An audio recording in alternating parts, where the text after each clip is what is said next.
afternoon, everybody. It's 5 p.m. on Monday, November 15th, 2021. I will open the Freetown Board of Selectmen meeting. First on the agenda today, we have a public hearing. Subsequent to that, I'm going to jump to, once we finish the public hearing, I'll go to agenda item 11, which is the discussion of the host community agreement, just to keep things, don't want to make you folks sit around while we're discussing all this other stuff. All right, so just heads up on that. Yes.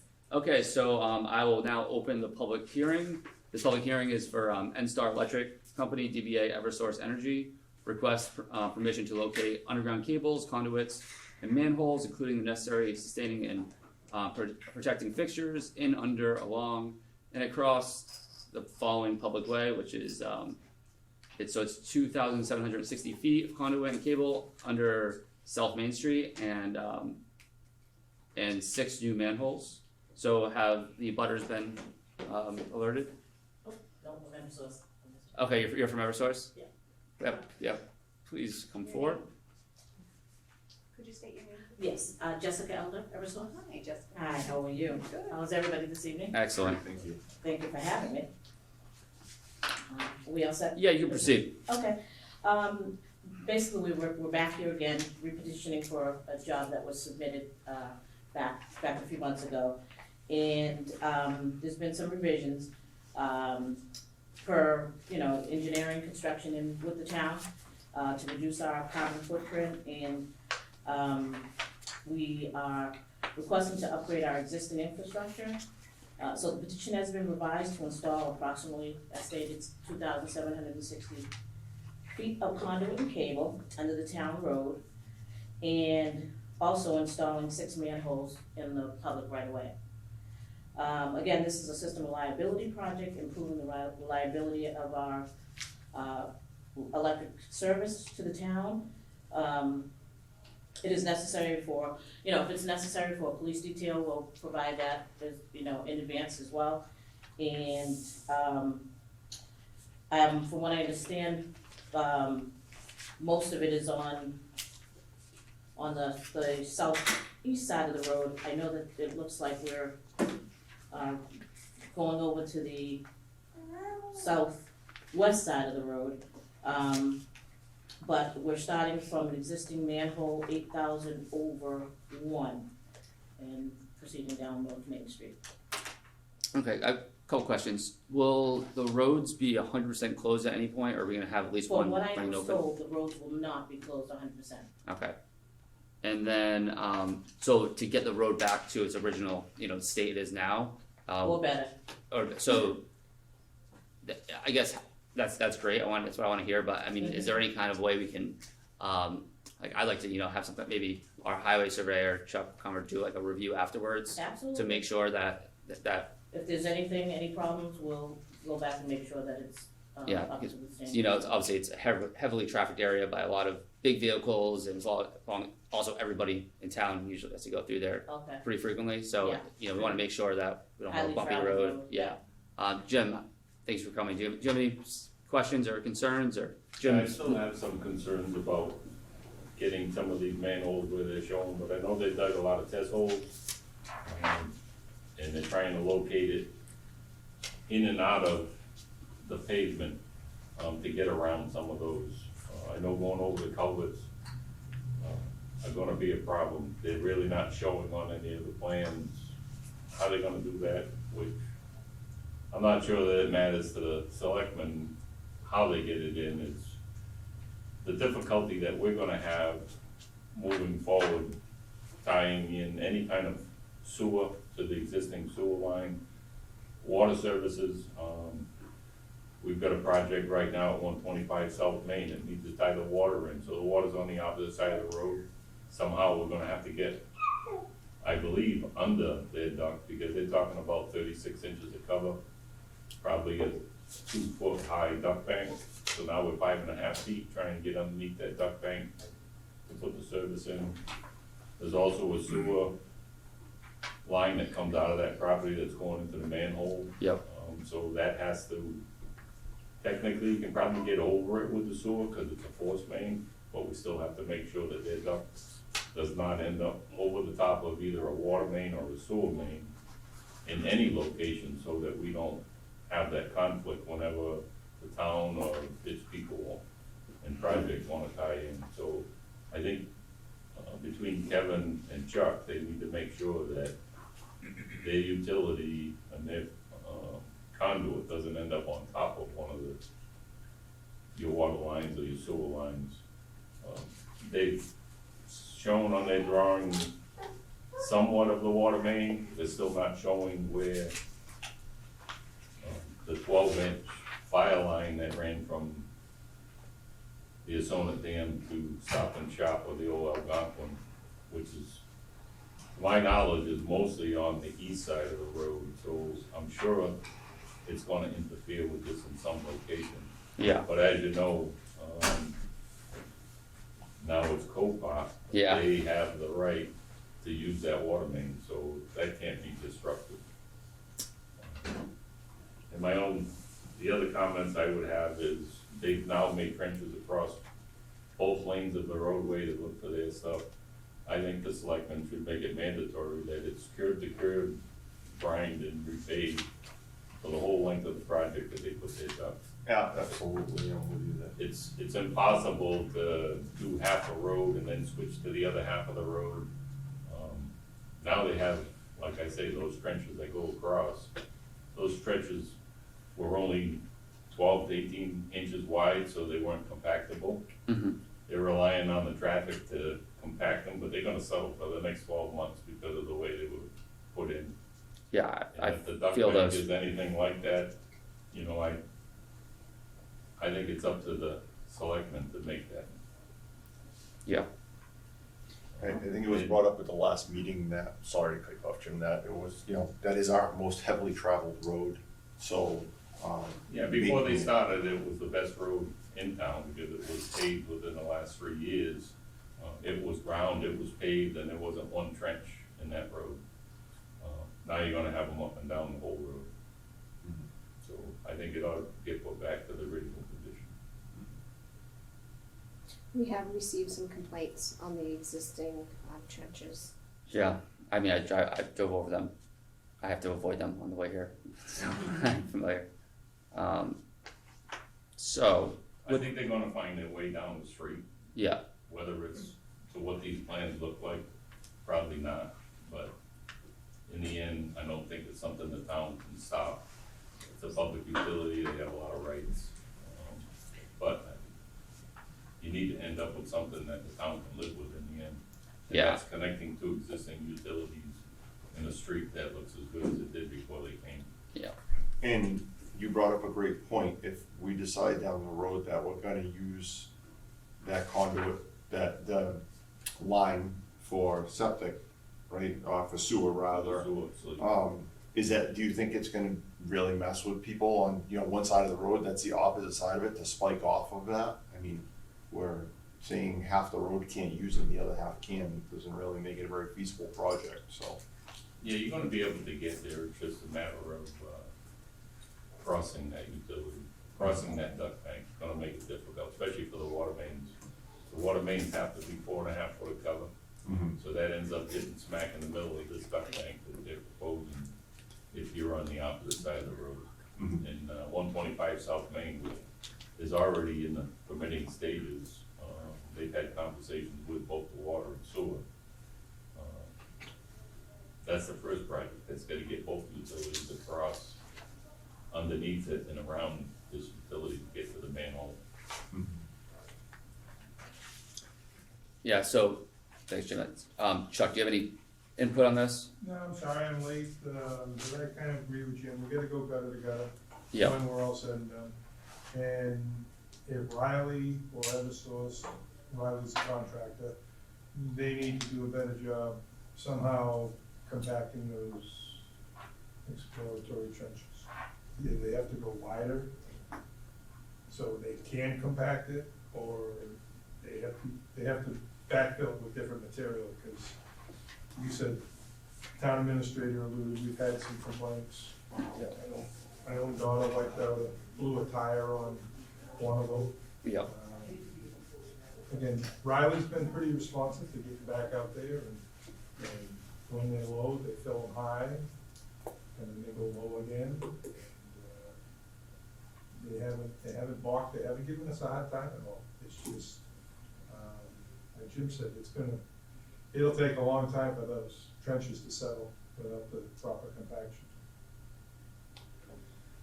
Yeah. The only other one thing that I would caution is the winter. I'm not sure what Chuck has for provisions of letting these guys out in the middle of the winter when there's snow and using steel plates. A lot of the cities we work in, December 15th to March 15th, you're not allowed to use a steel plate, so whenever you dig, you backfill and you pave that day so that there's no steel plates overnight because of the possibility of snow.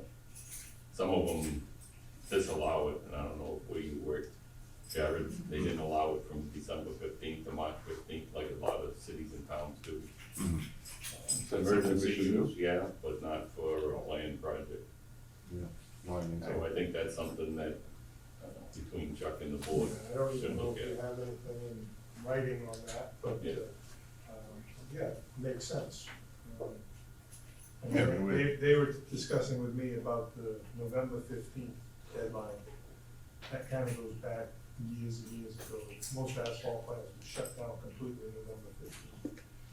That's, not so much anymore, but once the weather starts turning, like Jim says, steel plates would wreak havoc from tire operations. Mhm. And be slippery. That's the biggest hazard, is they're very slippery in the freezing and the thawing. Makes Are sense. you recommending that we wait till spring?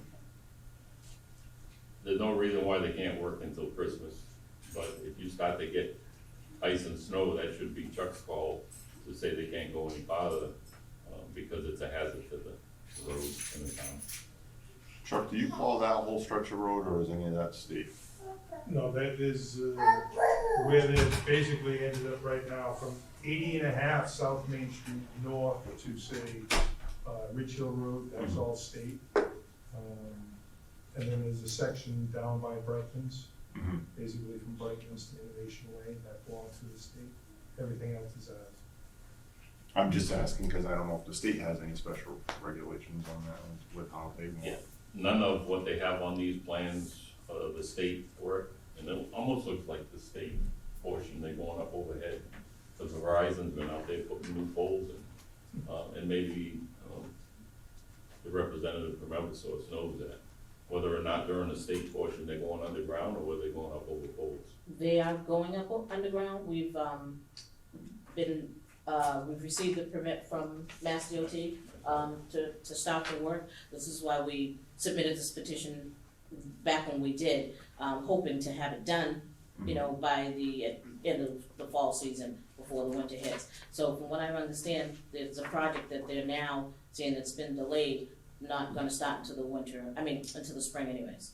Okay, so this Because one won't start Mass till, Highway won't let them work, surely after November 15th. yeah. Alright. So, I guess my question is there anything we have to kind of vote on, approve on today? I'd like to make sure that we get confirmation that's gonna be curb to curb repair. If I might just say so, you don't have to confirm it. You're the governing authority. You demand that it's gonna be curb to curb, Yeah, and it's gonna be a 2-inch triangle, 2-inch overlay. I think that's what Chuck requires, and you put that as part of your permit to give them the right to use the road. alright, yeah, that makes sense to me. The same way with the road closure, that there'd be no complete road closure unless they come back to the selectmen because they had a trouble with something. Yeah. And then, well, I guess she's saying it won't start till spring, but, steel plates, And that's up to you guys too. You could say that construction could stop after March 15th if you choose to. Yeah. That makes sense to me. Alright, so, and Luann, it doesn't look like there's anything specific, like, the permit's not here right now, right? I have, documents for you to sign tonight that we could. I'd like to get that language in there, Sure. send and that then, over. and then we can just, I think we have consensus here that we'll all agree to this as long as, that's taken care of. I just wanna make sure I have something in writing and before I put the permit out there. So you can maybe attach the request, that the town is making and submit that with the petition and have that signed. Okay, so you'll do the documentation on that, or do you want me to write something up, or? I mean, if there's, I know, so you want curb to curb pavement. Yeah, it's, 2-inch grind and 2-inch overlay, 2-inch grind, 2-inch overlay, and then make sure that there's at no point, the road is totally closed.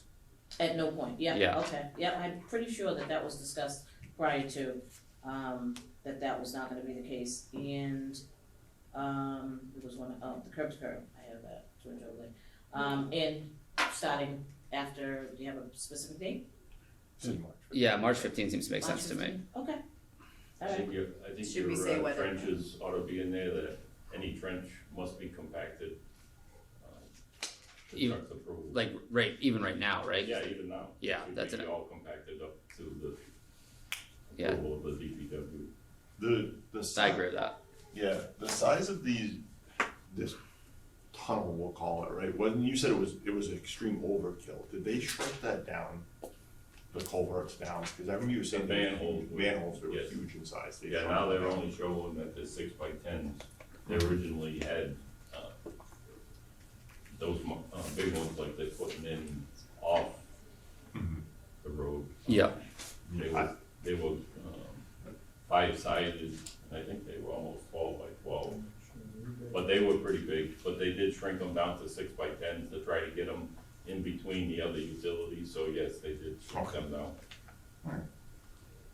Alright, anything else? So I mean, I'm gonna close this, right? If you don't have to gather any more information, you can Yeah, I think close we're it, good. and then you can, make your motion to issue the permit with those conditions. Should I make that motion today, or?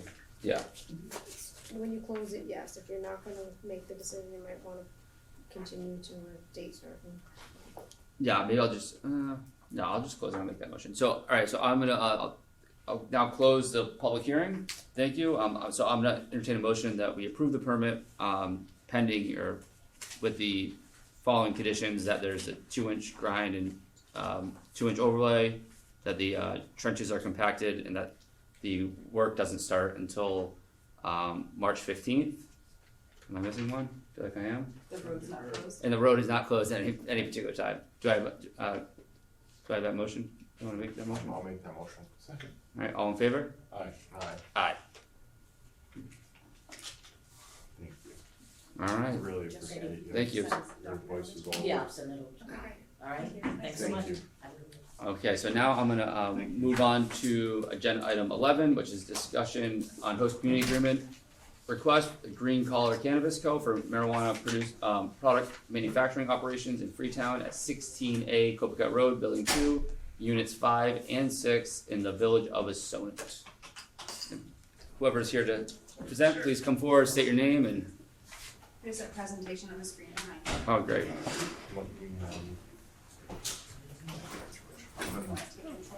Can get real close to it now, buddy. I promise I'll do my best. Good evening, everyone. I'm Attorney Blake Mensing. I actually used to be a municipal attorney, and I was in charge of streets, so that gave me a little bit of PTSD. That gave me the foundation to understand municipal government. I've also been a local regulator myself as a conservation commissioner, so I know that towns have way more things on their mind than just cannabis. But this is all I do. I help folks get local permits, host community agreements, and state licenses. So yeah, it's my pleasure to introduce Green Collar Cannabis. They're experienced operators with, frankly, a lengthier resume than you'll find in cannabis in this state, pretty much, because we're pretty new.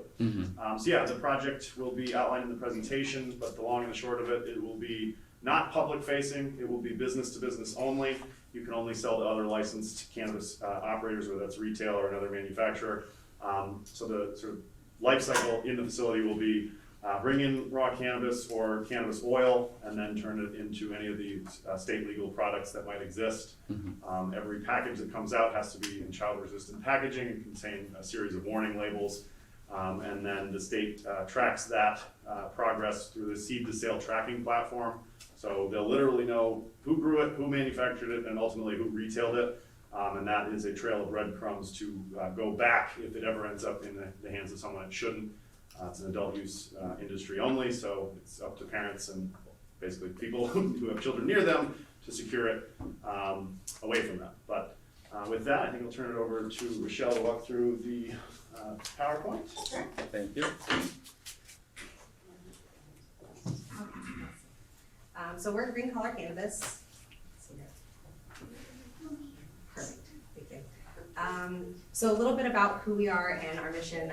We're cannabis enthusiasts. I personally got diagnosed with cancer in the early 2000s and used cannabis very prolifically to combat that, and have worked with a variety of people from under a year old all the way to 98 years old in a variety of capacities to help in the medical field. I have operated in like 5 states. Joseph has also operated in about 7 states.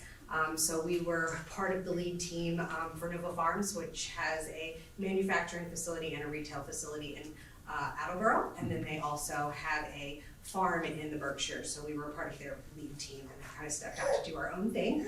So we are, after working for a very large corporate cannabis, we really wanted to kind of get back to the quality and the connoisseur level, and that's kind of where the core of our business is. We really want to create products that we're aligned with, and we want to present that out into the community, that it's not just big business that is out there doing this, that there is a craft side to it. There are people who actually want to care about the quality. So that's a big part of what we're doing. So Doug and Marlene are our founders. Doug has been involved in cannabis since about 2014, Marlena as well. They both have operated in the Rhode Island medical market and are teaming up with us to move into the Massachusetts rec market. Then myself, it's a little bit of history, I can send you guys this, but I've been operating in cannabis since the early 2000s. I've been an active part of the cannabis community on the East Coast since about 2012. I was part of the Responsible Caregivers of Rhode Island, and we facilitated most of the commercial cultivation licensing that went through the state of Rhode Island, operating with the State House and facilitating that. Joseph also has worked in about 5 or 6 different states, everything from cultivation all the way to the retail side. So we do have a lot of extensive knowledge that we're really excited to kind of bring back to the market. What we're going to be doing is we want to just really keep it simple. It's just product manufacturing. So we're going to be purchasing either biomass or flower from licensed cultivators, and then we would be turning them into a variety of different end products. A lot of these extraction processes can vary. They can use specific gases, you can use water extraction, you can even just take flour and turn it into pre-rolls. All of this is encompassed in product manufacturing, and we're going to be doing a variety of different things, but again, on a very small scale. So when you do take these oils, one of the biggest concerns is that some of these gases can be explosive. We will be fitting out the entire area with what they call a C1D1 room, and that is an explosion-proof, basically like a Connex that is placed inside the building. So everything that happens that would be explosive would happen inside that container that is all UL regulated. We're going to be operating with a company called Hal Extraction that does this all over Canada, all over the United States, and they're very efficient in everything that they do. So accurate dosing is a big thing, like he said, through the State House. They have very highly regulated things. Everything has to go to a testing lab. It has to stay within a very small margin of what your intended results are before it is able to be sold to a retailer, essentially a dispensary, and that can be medical or recreational. So just a little flow of things. Basically, like I said, we would purchase from licensed cultivators. We would either send a van of ours, or they would send a van to our location, which is in the Sonnet. We have no abutters. We're kind of back over next to that waste management. So there's really going to be, not a lot of traffic. Same thing for any product leaving. It would be in a licensed van. The CCC has very strict regulations about how product is moved through the state. And then inside our manufacturing facility, we'll probably, to begin with, have no more than a team of 10. So we shouldn't really have, any kind of traffic issues or anything like that. We're going to have a very small team that just knows how to do a lot of different things and be very versatile. So we just want to keep it on that small scale. This is what a C1D1 room would look like. If you guys wanted to do any research, you could definitely hit Google, and they talk about the importance of these. And there's a few different companies that make them, but these are really important for a variety of different extractions. They're all UL certified. Everything is contained within that unit in itself. Everything else within the area will be like tables, things like that. There will be a secured area for product as regulated by the CCC. And these are just some examples of some end products that would be coming out, would be things like cartridges, pre-rolls, extracts, hash, balms, topicals, and edibles, as well as there's a variety of different concentrates, so it'll be there's, I guess, different levels or different extraction methods, and so we're kind of gonna be dabbling in all of those. And that's it. Do you guys have any questions for me? Yeah, no, thank you very much. Great. Yeah, I have a couple questions. First, like, I think this is a interesting, great business, and I wonder what made you guys choose Asona, choose Freetown, this area, like, just as a potential way we could market ourselves to other companies of this nature. I can actually answer. Yeah. I've been coming out here to enjoy your guys' national forest for years. I love it out here. I think it's beautiful. I have a lot of friends actually that live in Lakeville, Westport, and actually became friends with one of your residents, Robert, the gentleman that owns Copperkit. Next thing you know, we're talking, he's in the business. A friend of mine was renting a space from him. We were on a 9-month journey looking for a space to do this, and it just came out of nowhere. Mm-hmm. It fit. We knew it was a great landlord, a great space, and that it was in your guys' cannabis overlay district, which is just, it's huge. You see people search 5-6 years to find a town that has one of those, and then to be lucky enough to find a space available in that zone is unheard of. Yeah, So that's it really just a marriage of convenience. Yeah, and I kind of like the idea of like having. I see this more of like a boutique kind of production facility where like you can see it going the other way, where it's becoming like the Coca-Cola of this kind of market or industry. So I think it's an interesting kind of. It feels like the natural progression. It's almost like craft beers. Yeah, that's exactly what I would say. It's very similar in alignment with spirits and alcohol. Yeah. The people who are consuming a 60-year-old whiskey are not the same people who are consuming like a Jim Beam or Glen Daniels. Yeah. And that's the way cannabis is going to be. There are going to be those brand tiers, and if you build it, they will come. So Yeah. you start providing a product that people are specifically looking for, then Yeah. it'll be there. Will there be much smell that comes from? No. Yeah. And I ask because if you hear stories like there's one in Taunton, and I hear people talking about, when they get off the highway, and it's a grow, so it's different than what you're doing, but they talk about that they can smell it when they're getting off the highway. Yeah.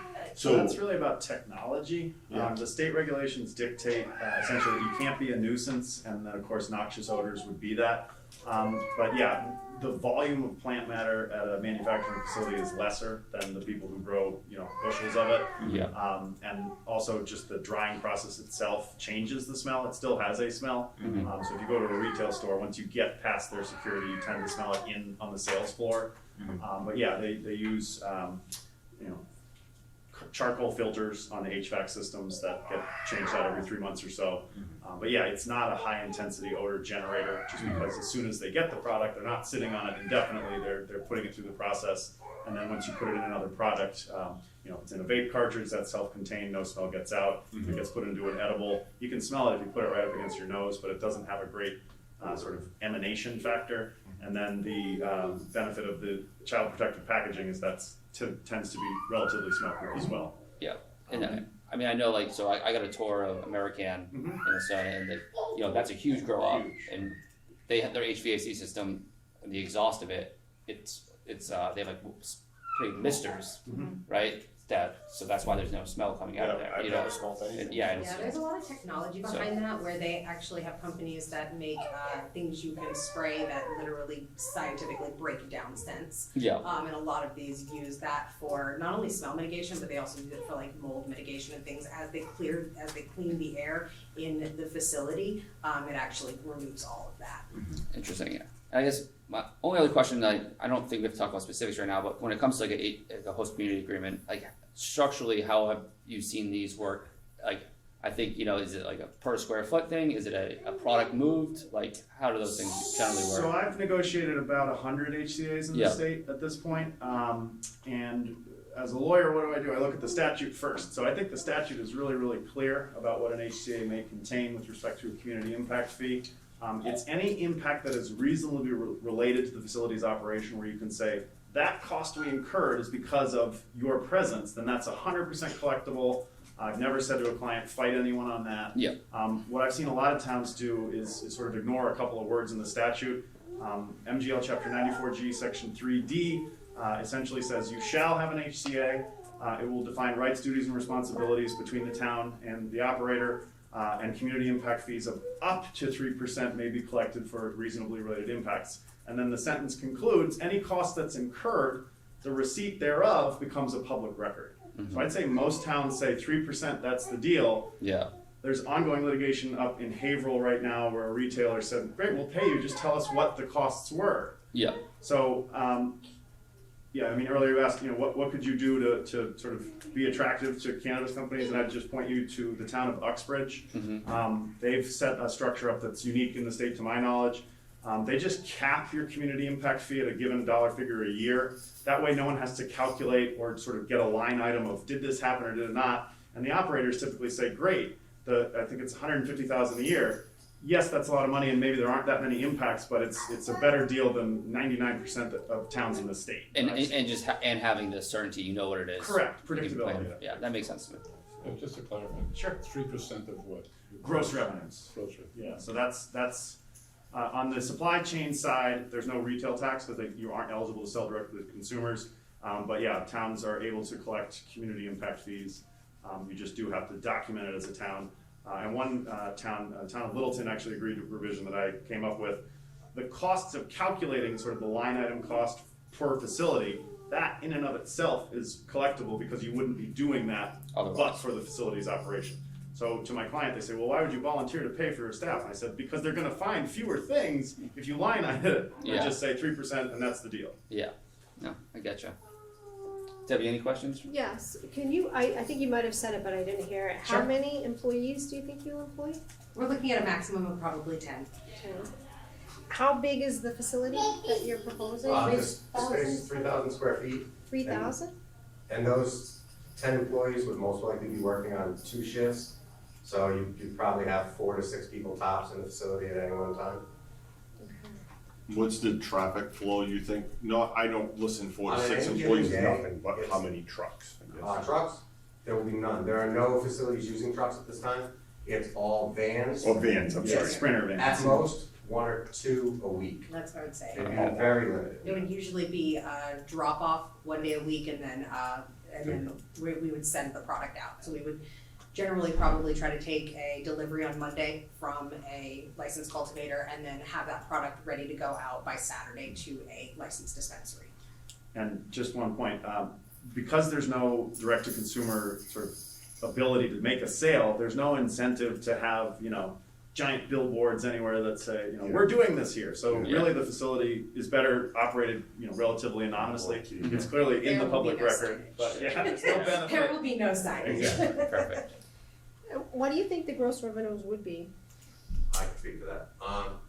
If you look at the cannabis market currently with extraction, a facility our size, the potential is there for 80 million, but as low as 150,000. It's a huge window. It depends on how the outdoor cultivators in the state do. It depends on how many new shops they open up in the next year. Where the Massachusetts market is in its infancy, it's impossible to forecast these things. If it was possible, Wall Street would be down here just throwing money in the Yeah, ring. exactly. Right, I mean, that's a huge. It's really that big. But I mean, if you were to max capacity with 10 people in a 3,000 square foot facility, there, you've gotta have some $250 million. idea of what Yeah. you're gonna do. $250 million. If we were to run nonstop, running 2 shifts a day, 8 hours a shift, which would to be honest, never gonna happen. Did Yeah. you say $250 million? $250 million. Yeah, 250 million. If we were to run nonstop, but there's simply just not the supply in the state to dictate that. Your average, let's just say I'm gonna be concentrating in cannabis. Your average load size is gonna be about 5 pounds. That 5 pounds is gonna take anywhere from 3 to 8 hours to process. And then it has a curing and a post-curing time. So just the amount of throughput and time involved in it limits what you can do in a given space to be profitable. But if we could stay running completely nonstop, yeah, literally quarter billion. You could conceivably run Yeah. 24/7. In 5-6 years, maybe. Well, I don't see the market federally staying that way. Seeing as we're in Massachusetts, cost of electricity is higher than anywhere else in the country. Once every state can grow weed, why would you ever grow weed indoors in Mass? We are banking on you won't. You'll ship it here, we'll take it, we'll turn it into end products for the Massachusetts market. So, and to answer your question, yes, we hope so. In 5-6 years, we'd love to turn $250 million. But I mean, On average, what I've seen from manufacturers that I've been associated with in the state, they average anywhere from, $500,000 a year to like about 50 million right now. That is an average for the Massachusetts market in manufacturing, depending on the size.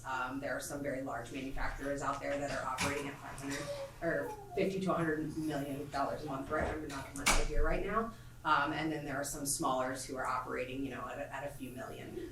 So that will essentially be our goal, is hopefully within the first year, to hit a couple million. It's really gonna depend on, one of our goals is to get contracts with these outdoor cultivators so that we can kind of have a plan to be like, hey, we're teaming up with this person, they're planning on having this much, and then we can kind of put together, more accurate numbers for projections. Right now, all of our projections are just based on the cost of what it would be, say, if we were to purchase a pound and we were to process it and we were to sell it. But that's actually only half of our business model, because there's a lot of cultivators out there who aren't vertically integrated, not virtually, vertically integrated, because of the way the Massachusetts CCC has structured it and created separate licenses for us to do this. There's only a handful of companies that are cultivating and processing and retailing. And so right now the way our thing is structured is to have both partnerships with cultivators that we can take product on from, as well as purchase product from other people and create our own end products. And that's sort of what I bring to the table, because I represent so many people. I introduce clients to each other all the time. I just say I can't be involved in negotiations, but here's someone who might need your services later. Yeah, so for example, we would be creating our own products under our namesake, but then we would also private label for other cultivators. I mean, I guess, when you're looking at the host agreement at 3%, right, 3% of 500,000 or 3% of 50 million. It's a large difference, yeah. So, So that's what I would most think people for say your there. projection and your business model, there's a narrower number than 500,000 to 50 million, right? Because otherwise, I think you would know if it's gonna be $100,000 a year, it's not gonna be a profitable business for you. Yes. It's just one point on the community impact fee. It's intended to be net zero, cost incurred reimbursement, no net dollar to the municipality, and I know that's not at all what municipalities have looked at this industry. And I know that's not the state of most host community agreements, but to me, as an attorney, when I read the statute, it's not very complex. And I do think that Haverhill case, the judge will say what the words say. At least that's my hope. The judge's sort of approach to lawyering, that's what you're supposed to do, read the words. So I guess I just want to make the point that you can make money, on the excise tax on vehicles, the property tax values, I don't know taxes well enough, but there's other ways you make money from a cannabis operation. I would just say, I would caution you about counting on a community impact fee as a revenue generator, because again, if you make $1, that's not what the statute says, but that's my personal opinion. I gotcha. Yeah, so it seems, I guess I was originally thinking of it as like them saying, okay, here's money based on our revenue, but it's really based on What the impact, right? the impact, If right? we had Where a- you ruin your road, so to speak. And I think it's one of those things, like, Work on fixing it. the letter of the law, I think you're totally right. I think the way it's kind of seen by a lot of municipalities is different. That's what you're kind of saying, right? Where it's kind of like, an extra tax almost is the way I think it's perceived, but that's not the way the law's written. So I'm very well known in the municipal law community about my opinions on this, so it's just how I read it, and I feel like if you took the time to read it, you don't have to be a lawyer, it's just they're regular words. Luckily, she is a lawyer, so Okay. take a read. See what you think, but I don't see any other way to read it, personally. Yeah, I think what we would wanna do is circle back with our municipal council, and, I don't know if, Luann talked to you about, funding the cost of that. Yeah, no, that's a reasonably related cost, 100%. Yeah, awesome. Yeah, so what we would seek tonight is just your authorization for me to negotiate with the town council. And then whatever, if they have a starting document, great, if they want a model, I've got 1 million of them. And then just go back and forth, but yeah, there are only so many flavors of host community agreement that exist. So, Right, yeah, I think that, you know, I wanna circle, have a conversation with them, but sure. absolutely. Should we do that vote on that now? Yeah, that- I mean, I don't see a problem with that. Yeah, so, George, you have any questions, or, No, I think this is fine. yeah? So, yeah, so I was all entertaining motion for, sorry, what's your name again? Attorney Blake Mensing. Attorney Blake Benson to negotiate with, our town council over the host community agreement. A motion made. I'll second it. Alright, all in favor? Aye. Aye. Thank you so much. Is that your BMW, by the way, out there? It is, I'm not a subtle fellow. I know, first of all, I love the car and love the license plate. That's what I was referring to. It's law 420. It's just the No, that's amazing. You're so Good lucky thing I'm you a got dad, because I've always had a dad sense of humor, and it's just, I don't know. I actually got pulled over and the cop said, "What's with the license plate?" I said, "I'm a cannabis attorney," and all he said was, "That must be interesting." He didn't give me a warning. I said, "Wow, I thought I was gonna get the hammer." I love it. Thank you very much for your Yeah. time. Yes, Appreciate thank you it. so much. Have a good one. Thank you. Okay.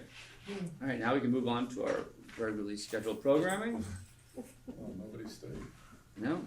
We know how to. We have no one. So George, I'm actually gonna kick it over to you.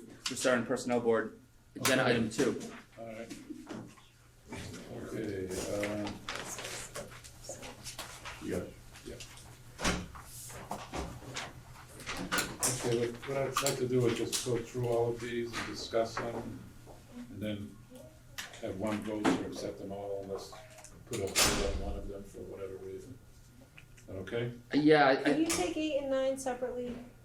I want to do 9 and 9? first, and, yeah, I want, yeah, Well, what do you mean by separately? not Vote as, on them?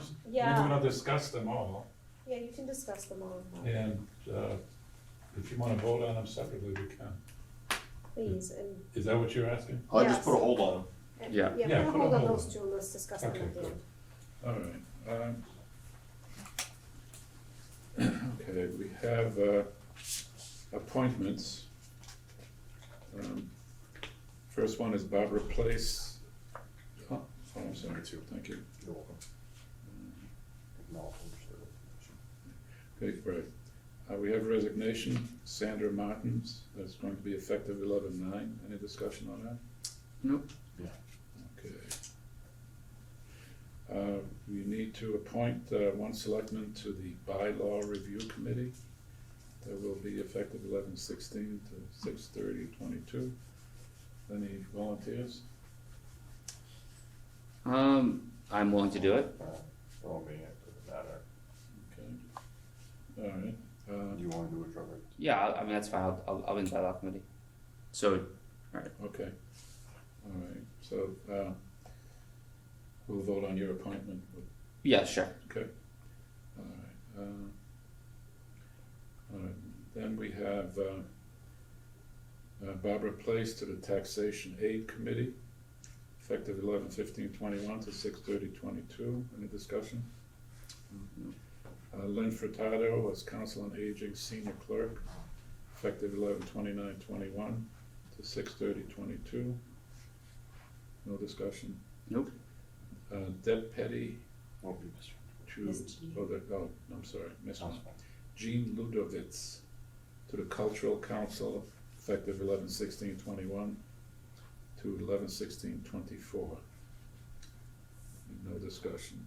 Deborah Petty to the Bylaw Review Committee, effective 11/16/21 to 6/30/22. And Deborah Petty again as the Freetown representative to the Assawampset Pond Complex, effective 11/16/21 to 6/30/22. What is the Assawampset Pond Complex exactly? It's a group that's looking at the ponds, because that's where the drinking water comes from, and just analyzing, you know, how to make sure that they, stay clean water, and, you know, how they manage them going forward, so we don't. This is the reservoir in Lakeville, I believe. The Long Pond and Yeah, the okay. reservoir in Lakeville, yes. Okay.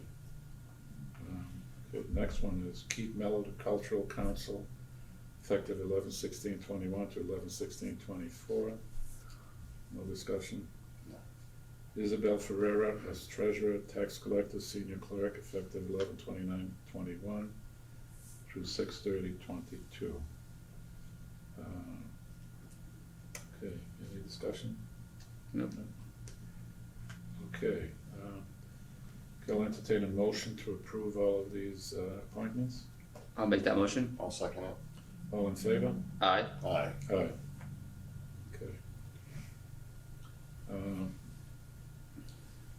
Discuss and vote to withdraw the conditional offer of full-time employment to Mark A. Casper, effective 11/2/21. Do we wanna discuss that? It looks like there is the physical requirement, fitness requirement wasn't reached, unfortunately. Right, Nope, it's only discussion. no discussion, okay.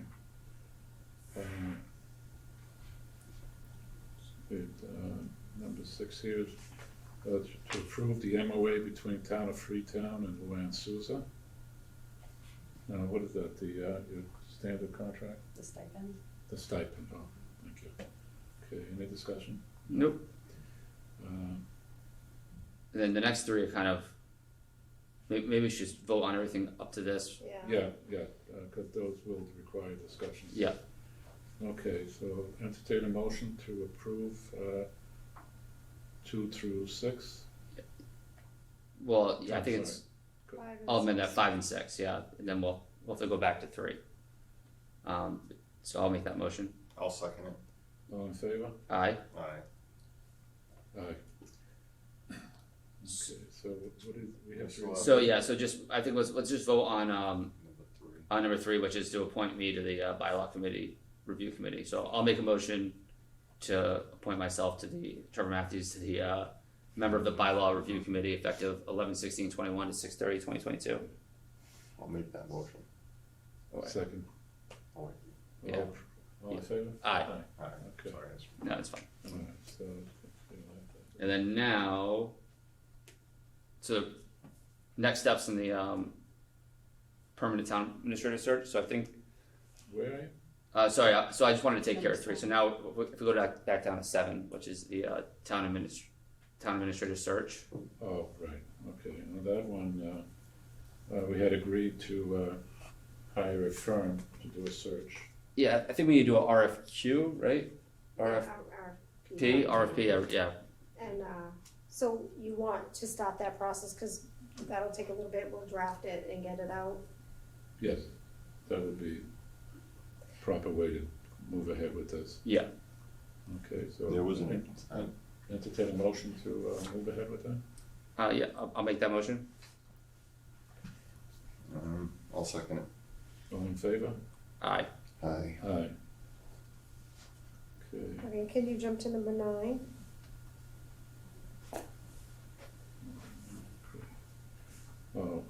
number 9?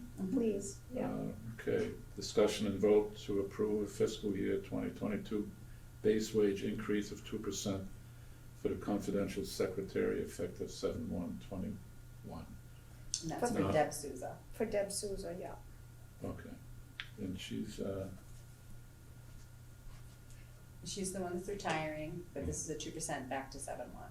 oh, Yeah, okay. So, Because- she's not a bylaw employee and not a union employee, so she's sort of a little aberration, so we need this separate vote to give her raise that everybody else in the town got. Yeah. Okay, so entertain a motion for that, I'll make that motion. I'll second it. all in favor? Aye. Aye. Aye. And then number 8. Okay, approve acceptance for Melanie Foley, effective 11/22 to 21. And what is Melanie Foley again? She's the new confidential secretary. That will begin on the 22nd. Is that for the police or? Mhm. Yeah, okay. All right, any discussion on that? Nope, I'll make that motion. I'll second it. All in favor? Aye. Aye. Aye. Okay, I think that's it, right? Alright. So now back to me. So I'll entertain a motion to approve the meeting minutes from 10/18/2021. Make that motion. Second? All in favor? Aye. Aye. We already did item 11, so moving on to discussion and vote on the approval of the winter 2021 and 2022 snowplow agreements. And so I'll just name the parties. So it's Jamie Rodriguez, or Jamie Roderick, sorry, I think. Nate Oil Burning Service Inc., Evergreen Landscaping, Jared M. Zitano, Zussi Brothers LLC, Jason Costa, Dylan Henrique, Timothy Pinto, and Matthew Denault. So I'll entertain a motion to approve these snowplow agreements. I'll make that one. Sorry, I'll entertain a motion. Yeah, you make the motion. I'll second that. Alright. Quick question though. Yes, Is that going to be enough for us? It's not, but. it's what we got in so far. So We have more that's just not complete, and Melissa's Oh, working on getting the requirements. Got it, okay. I think I have a motion. I have a second. All in favor? Aye. Aye. Aye. Okay, step in the right direction there. At least. Yes. Okay, so next is discussion and vote to approve the town administrator sign off on the All-American Lease documents. And if I remember correctly, we didn't talk about this yet, but I think it's just because there's a lot of documents to sign. Right. And usually it would have to be me otherwise. So I'll entertain a motion to make that approval. I'll second that. Yes, I'll make the motion. you chair second. All in favor? Aye. Aye. Okay. So this is discussion and vote on street and sidewalk opening request from Eversource Energy at 5 Cost Ave for the gas installation work. Did you skip 14 and others? Nope. Why? Oh, sorry. Yeah, I will skip that on purpose and I'll go back to that. Okay. I'm gonna skip the update in the council on aging just to get this stuff done, then we can talk about that. I subconsciously did it on purpose, I guess. So this just seems to be a right of way, or just a sidewalk closing. They're installing a gas service. Yeah. For that address. Alright, no problem with me. So yeah, I'll entertain a motion to approve this street and sidewalk opening request from Eversource. I'll make that motion. Second. All in favor? Aye. Aye. Okay, so next is discussion and vote on the approval to increase the daily boarding rate from the town of Lakeville shelter from $15 to $23. I just, we missed 14. Yeah. Yeah, I'm just gonna go back to it, so we can Alright, just go okay. through this stuff, then we can talk about that after. Got it. That's works, everybody. Yeah, so this is, so the daily boarding rate of the town of Lakeville shelter from $15 to $23. Apparently it hasn't been increased in like 10 years. It seems like it's a reasonable amount of money. So I'll entertain a motion to approve this rate increase from $15 to $23 per dog per day, effective January 1st, 2022. I'll make that motion. Second. All in favor? Aye. Aye. Aye. Okay, so next we have the discussion and vote on the annual holiday party on December 16th, 2022. So, which is a Thursday, correct? Wednesday? Thursday, December 16th is Thursday. What are we proposing for that? So, generally, I guess, I haven't dealt with this yet because we didn't have one last year because of COVID. So this is my first time. What I've been told is in the past, the folks are let out early. You know, we shut down town hall early and there's an event held somewhere, right? So, what was told me is the BFW is a common place, which I have no problem. East Freetown? In East Freetown, yeah. Yeah. Obviously, I mean, we will not be providing alcohol specifically, but people can make their own decision on that. The way I think that makes sense, I think personally, I'm gonna send, you know, some food there, right? It's up to you guys what you guys wanna do. I don't wanna really vote on anything particularly requiring who does what and how. I was thinking of like sending over some Marzilli sandwiches, just because I love Marzilli sandwiches. Or Marcucci's. Do you think just as another way to look at it, rather than having people bring food, purchase it, they have a kitchen there, I believe, Yeah, and maybe just take a collection and purchase the food so it won't be stuff coming in from all over. yeah, see, that's the thing. I don't know if we want to do a potluck style or if they want do we need to vote on that and control that? We can let the town hall employees decide that. Yeah. I think this is more about us saying, okay, yes, let's have this here on this date. And Yeah, so I think the only thing, discuss what we want. It's really about closing the town hall. Yeah. And then you're gonna be paying the town hall staff to go to attend the party. Yeah. That's really Yeah, the that makes decision sense. that the selectmen need to make. yeah. So, Okay. so I guess, Yeah. I mean, I really think that the only vote we have to really worry about right now is just closing the town hall at 1 p.m. Right, does that make sense? Mm-hmm. So I'll entertain a motion to close the town hall at 1 p.m. on December 16th, 2021. I'll make Is that that motion. including the other departments as well? All, Like highway department, transfer station, libraries? Yes, I I just think wanna I be think very everybody clear. except for the emergency services. Does that make sense? Yes. I think to be fair, right? Yeah, that seems fair to me. schedule, basically, is what you're saying. Yeah. Right. Okay, so I'll entertain a motion to close the town hall as well as the other departments that are not emergency services at 1 p.m. on December 16th, 2022, so they can have a holiday party. Motion made. Second. All right, all in favor? Aye. Aye. Aye. All right. So next is discussion and vote to appoint Trevor Matthews as the application certifier and Debbie Petty as the application creator for the portal for the ARPA funds from Bristol County effective 11/16/2021. Can we explain that for anyone who's watching? Yeah. So Debbie, you wanna? I actually haven't, I mean, I think this just came in with an email saying that you needed to set this up so that we could Get the money. access it, yeah. Yeah, so pretty much it's for us we need to have somebody in charge and it's kind of on the paperwork to get the ARPA funds from Luann, is that your understanding? Yes, an email came in from Chris Sanders from Bristol County in regard to needing an application certifier and application creator on file in order to disperse ARPA monies. And we want that ARPA money, so. Okay, Can you tell the camera what ARPA stands for? it's the, I didn't know. American Rescue Plan Act? Yeah. American Rescue Plan Act. Which is COVID money? Pretty much. It's COVID money.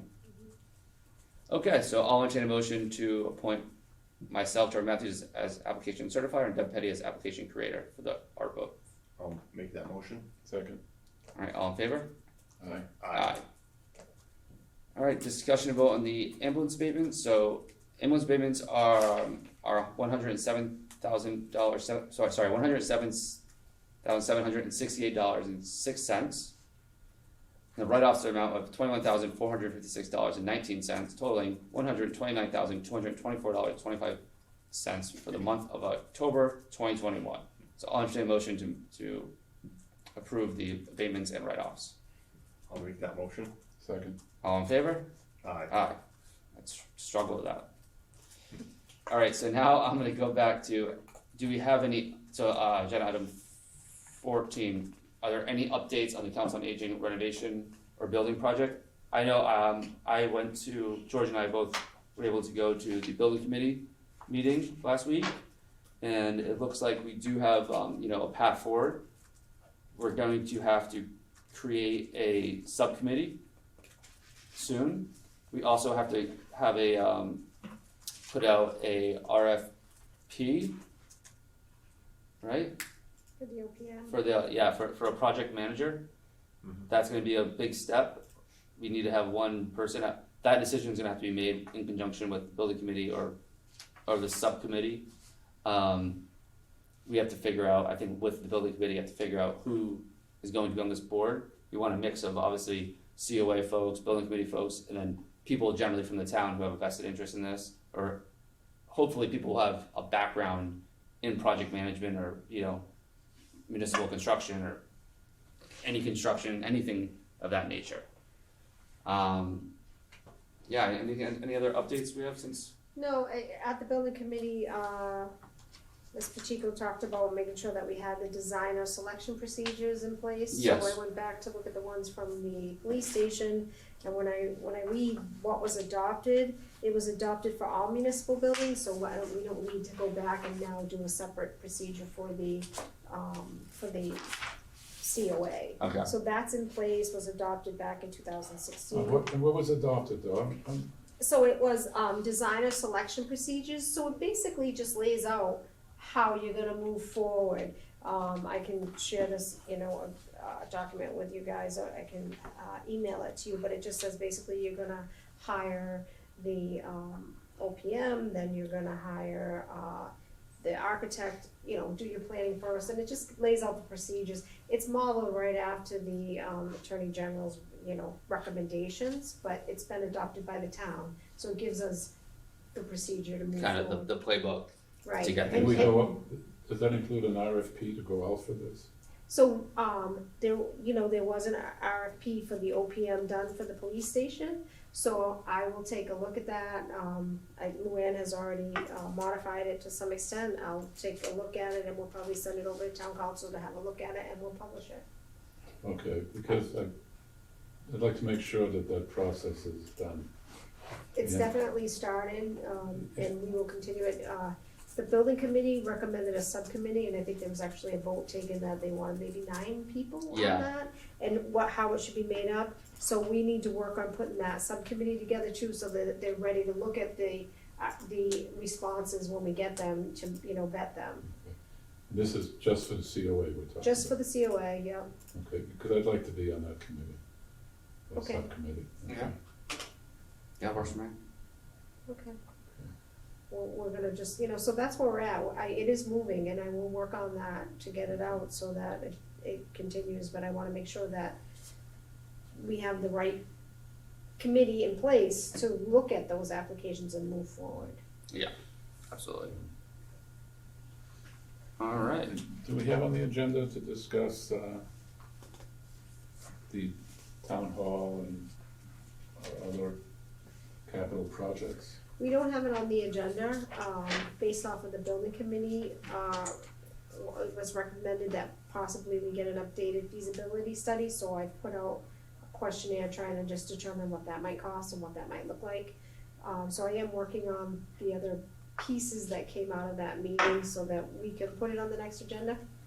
All right, because I have a lot of information from the last go-around prior to the police station. And we had a couple of different companies that gave us a lot of material. I have a bunch here, but I won't pull it out today. There are some other companies out there that I think we should get some feedback from, so that we get a broad, not consensus, but a broad spectrum of ideas of what to do. And the big question is the town hall. Mm-hmm. And you're aware that we have 6 acres available to us that are town-owned, right? Oh, where is that located? North Main Street. Mm-hmm. Interesting. There was a property that was auctioned off and then came back to us. Mm-hmm. And it's 6 acres right off the exit, old exit 10, whatever it is now, Mhm. 13. I can't get the exit straight. I couldn't remember what exit I lived off of the other day. It's still North Main Street. Yeah, that's right, yeah. For now, It's hopefully. 11 it's now, yeah. 11. 11? Yeah. Why do I think it's 13? I keep thinking it's No, 13 yeah, too. the old exit 9 is now exit 11. Yeah, So it's for always some easy to reason- remember because it's 9/11. Yeah, okay, that's it, makes sense. Oh, that's good. a good one to remember. Thank you. But Is it sad because the 3 of us all live off that exit? Yeah, exactly. there are a number of companies out there, and we should try to get some feedback from them. And, what we had from the original, I think you guys have all seen these, Yeah, right? I think so, yeah. Yeah, I mean, there were some really good ideas here that weren't utilized. Mm-hmm. And, I mean, we have a very nice police station, but, there were economic factors, I think, that were, So we'll I put this agree, on the next agenda. Yeah, we'll definitely, yeah. We'll get us in the next agenda, we'll definitely talk about it, and figure out what we can do. yeah, I think this might require a meeting for us, at least on the agenda, on a night that we have a light agenda. Yeah. But we could spend quite a bit of time reviewing some of these documents and some of these ideas. Yep, that works for me. And, unless you don't wanna do it at a selectmen's meeting. I think, well, I'm not sure whether you want maybe it's the building committee's, or, you know what I mean, that's Well, where. I think. Yeah. I don't wanna go we too know far two- off, we know because this two isn't on things the for sure. agenda. Yeah, yeah, tonight. We have a building committee, but we also know that the responsibility ends with us. Right, That was made clear, very clear at the last meeting. The building committee recommends we act. So, and for us to do it right, I think we really need to educate ourselves on all of the possibilities. What I don't wanna see happen is leave the whole thing to the building committee and then just get one action plan that we approve or disapprove. Yeah, and I think that, yeah, maybe some joint meetings scheduled in the future, yeah. something of that nature. Makes sense, But we don't wanna go too far off the agenda. yeah, Yes. okay, alright, so are we good, everybody? The stickers, you see that? Oh, on the stickers, so board. discussion vote on privileged locations, town beach stickers provides access to and the cost of said stickers for the 2022 season. So, this keeps getting the can keeps getting kicked on this one. Currently, there's one sticker that provides access to everything, transfer station, beach. Yeah, and that doesn't make sense to me. I think there should be like a recreational sticker and a transfer station sticker. And then, well, I'm gonna think about what I think about this. I gotta do more thinking about this. The question I would have on that is a sticker to identify that you're a Freetown resident, or is it a revenue issue? Yeah, I mean, I don't. Now it needs to become a Freetown town resident because we've closed the beach to, so at least a recreational one, depending on what we do, we've now said that it's in-town residents only, so you would have to prove that you're a town resident. Which Right. a sticker would do. Yeah, I think. Well, I mean, I guess theoretically it would. Well, yeah. I think it makes sense to have. Get in the car. Yeah. Luann, correct me if I'm wrong here, but we talked about this before. Does it make sense to have one sticker that's for the transfer station, and one that's for all the recreational areas? I think it does make sense, Or no, or just the beach, just for the beach to have a sticker and also the transfer station to have a sticker. and then we don't care about other Bandstand and stickers. Hathaway, We no don't. one's enforcing Yes, it anyway. that's we're there. The one caveat is that Lola got some pricing on the stickers. So to get 250 stickers and that's the minimum you can order, is $380. Okay. So if you wanna obviously bring in enough revenue that you would cover that cost, I would imagine. So I don't know how much you would need to charge for the individual stickers. Yeah, but theoretically, you don't need to sell all those, you're gonna. They're You're gonna not be year gonna sell. specific. Yeah, I don't think we're gonna sell anyways near 250 beach stickers, but there is a cost associated with getting them, so I just wanted you to have that information. Yeah, no, that's good to know. So it's for 250, it's 380. Right.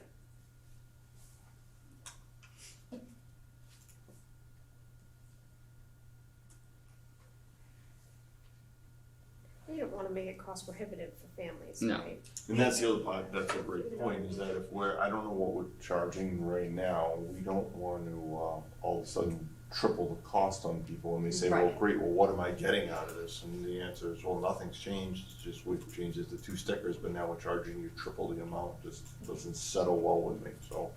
Well, that comes back to my original question, are we trying to generate revenue or just take care of identification? I think it's more of an identification issue, Right. but it's not as much of a revenue generator. Yeah, I think as long as we're breaking even, Right. we're happy. A potential suggestion is to number them, because normally they'll swap the color out every year. But if we number them, then you could utilize the same ones, you just know like, oh, summer 2022, we sold 50. And then so we know summer 2023, if you're between numbers 1 and 50, you're in violation, but if you're in 51 and up, Mm-hmm. do you know what I mean? So then that way you could spread out that cost over multiple years Oh, that's a good as idea. opposed to. That's a good idea. Yeah, You know. that's a great idea, actually. So Cause you're just gonna get them and throw them away, you know? you charge $30 now for a sticker for everything, I think it's 30, 35, something like that. a transfer station sticker. Yeah, so I think if we sell, you know, And they'll look at 15 of them, Yeah, there's a graft in your packet of, different costs that were combined from other towns that Lola put together as well, and they range from anywhere from having no fee, but to $5 up, all the way upwards to $75 for a family, you know. Well, my personal preference would be to make it a small amount and not charge people, you know. I If think we're my- currently charging 35, I would say we do 20 and 20. Right, and you don't wanna go 1750 and 1750, I mean, but, so you kinda, so you got $20 for the beach, $20 for the transfer station one? yeah. Right, and then And if you wanna theoretically, take away from the the transfer person who's station, just going to the transfer wanna take station money is from gonna the be transfer happy. The station. person who's going to the, Already in the red there. it's literally gonna affect a very small I amount need of to people. check if we have revolving funds for these too. And then the other part is, alright, how, so you're gonna now have separate stickers for the beach and the transfer station, I right? would So no- say perhaps to leave the transfer station as what it is, cause most people will use that. Mhm. And then maybe charge $10, $15 if you wanna do the beach. Yeah. And it's very nominal, you know what I mean, nominal charge to get started with So that. you're saying $35 for the, okay, Or I that makes I- sense. Maybe maybe you honor the transfer sticker still at the beach. It's, you just sell the beach tickets to those people who don't, like, I don't use the transfer station, so I don't have a sticker. But say I wanna go to the beach, I just have to buy a separate ticket for the beach only. But if you already paid for a transfer ticket, just like in the past, you can use it at the beach, cause you'll know that they're a Freetown resident. But can non-residents get transfer station stickers? No? I wouldn't think they would have I access feel to like that. I might be totally crazy I'd here, have to look at that. but I thought that, I don't know. A transfer station sticker, from what I understand, is attached to the Vehicle, right. And So that they was always verify the- their registration. Usually it's the town residents, I'd have to go back and confirm that, but usually it's just town residents that get them tickets, so, you know, where they're paying, whatever they're paying now, and it's giving them access to both, leave it so that they continue, if you gotta either have a transfer, but one of the things, like, we wanted to do this is see like who who's using the beach. beach, Mhm. I won't work if we do that. Okay. I mean, if we leave the transfer station at 35, and then we make the beach $10. Yeah.